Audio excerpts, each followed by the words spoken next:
এক সময়ের সবচেয়ে জনপ্রিয় স্মার্টফোন ছিল রেডমি নোট সিরিজগুলো। রেডমি নোট সিরিজের স্মার্টফোনগুলো সেল হতো ঈদের সময় নিউ মার্কেটের ভিড়ের মতন। বাজেটের মধ্যে নোট সিরিজের স্মার্টফোনগুলো যা দিচ্ছিল সেটা আর অন্য কোনো ব্র্যান্ড দিচ্ছিল না। টু বি অনেস্ট, বর্তমান সময়ে এসে রেডমি নোট সিরিজটা অনেকটাই চেঞ্জ হয়ে গিয়েছে। That we all can feel.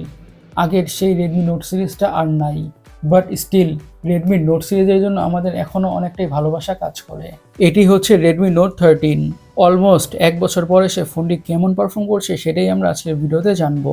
Redmi note সিরিজটা কিছুটা হলেও আগের মতন আছে কিনা সেটাই আমরা আজকের ভিডিওতে ফাইন্ড আউট করার চেষ্টা করব। শুরুতেই রেডমি নোট 13 এর ব্যাটারি ব্যাকআপ বা ব্যাটারি লাইফ নিয়ে কথা বলা যাক। বলবো এতদিন পরে সব ব্যাটারি লাইফ প্রিটি গুড। একদিনের মতন ব্যাটারি ব্যাকআপ খুবই সহজেই পাওয়া যায়। নট জাস্ট একদিন, মিডিয়ামভাবে ইউজ করলে 1.5 থেকে 2 দিনের ব্যাটারি ব্যাকআপও পাওয়া সম্ভব। খুব বেশি হেভি ইউজ করলে তখন আবার দিন শেষে চার্জে কানেক্ট করা লাগে, যেটা অবভিয়াসলি খুবই স্বাভাবিক। কিন্তু ওভারঅল বলা যেতে পারে battery life still better than expected. Speaking of better than expected, ফোনটির ডিসপ্লেটাও আমাদের কাছে বেটার দেন এক্সপেক্টেডই লেগেছে। এই ফোনটির বা ডিভাইসটির সব থেকে ইমপ্রেসিভ লেগেছে আমাদের কাছে ডিসপ্লেটি।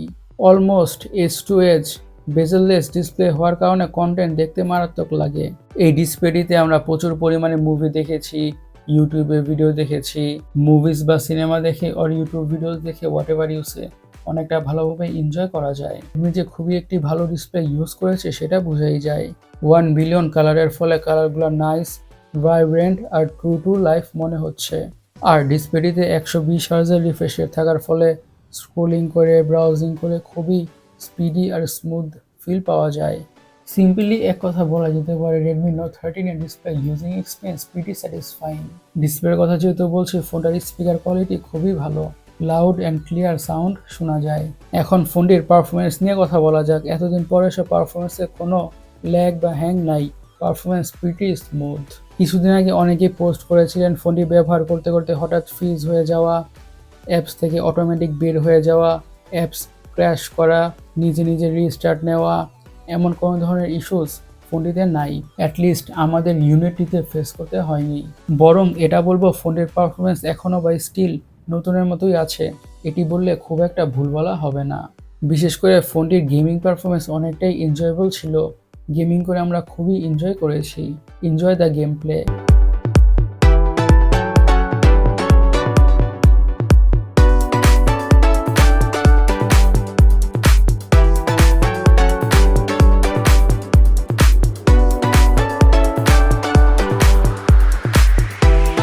সব ধরনের হাই লেভেলের গেমসই ফোনটিতে খুবই ভালোভাবে খেলা যায়।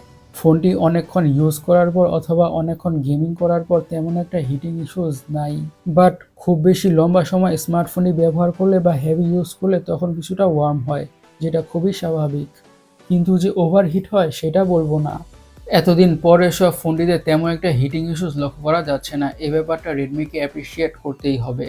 এখন সফটওয়্যার আপডেটের পর দেখা যাক আপডেট দিয়ে রেডমি ফোনটিকে এফটাপ করে ফেলে নাকি। নাওডেইস শাওমির বা রেডমির সফটওয়্যার আপডেটের পর রেপুটেশন আমরা সবাই জানি নট সো গুড।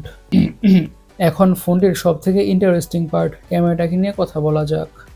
ফোনটিতে ট্রিপল ক্যামেরা থাকলেও কাজের সেন্সর হচ্ছে 2টি। 108 মেগাপিক্সেলের প্রাইমারি সেন্সরটি লো অ্যাপারচারের সাথে কম্বাইন করে শার্প আর ডিটেলড ছবি বা ভিডিওস ক্যাপচার করে। একেবারে বলা যেতে পারে ready to upload in social media type pictures capture করে। Camera performance still impressive, dynamic range অনেকটাই ভালো, হাইলাইটসগুলো ব্লোন আউট করে কম, কালার অনেকটাই অ্যাকুরেট। ওভারঅল বলা যেতে পারে এক বছর পরে সব ফোনটির ক্যামেরা স্টিল গুড। শাওমির ইউআইটা বা স্ক্রিনটা অ্যান্ড্রয়েড লাভার্সরা খুবই পছন্দ করে থাকেন কাস্টমাইজেশনের অপশনস আর ফিচার্সগুলোর জন্য।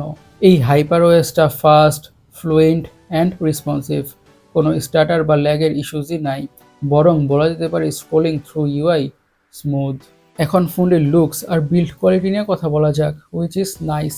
এক বছর পরে সব ফোনটির ডিজাইনটা নাওডেসের অনেক স্মার্টফোনের ডিজাইনের সাথে কম্পেয়ার করার মতো। ফোনটি দেখতে স্টিল সুন্দর লাগে, ডিজাইনটি স্টিল এখনকার দিনের ট্রেন্ডি ডিজাইনগুলোর মধ্যে পড়ে। ইভেন এই ব্ল্যাক কালারের জন্য ফোনটি দেখতে স্টিল ক্লাসিক লাগে। আর ফোনটির হ্যান্ড ফিলও খুবই ভালো, হাতে নিয়ে খুবই কমফোর্টেবল ফিল হয়, খুব একটা ভারী ফিল হয় না, অনেকক্ষণ হাতে হোল্ড করে রাখার মতো। এখন ফোনটি কিনে লাস্ট কিছু কথা বলা যাক। এই ডিভাইসটি কিনে বলা যেতে পারে 1 বছর পরে সব ফোনটি নতুনের মতোই পারফর্ম করছে। পারফরমেন্সে খুব একটা বেশি ডিফারেন্স নাই। এখন যদি রেডমি সফটওয়্যার আপডেট দিয়ে ফোনটিকে এফটাপ না করে ফেলে তাহলে ফোনটি স্টিল 2 থেকে 3 বছর আরও আরামে চলবে বা সার্ভিস দিবে, সেই ব্যাপারে কোনো সন্দেহ নাই। কারণ ফোনটির পারফরমেন্স এখনও স্টিল বাজেট ফোনগুলোকে বিট করার ক্ষমতা রাখে।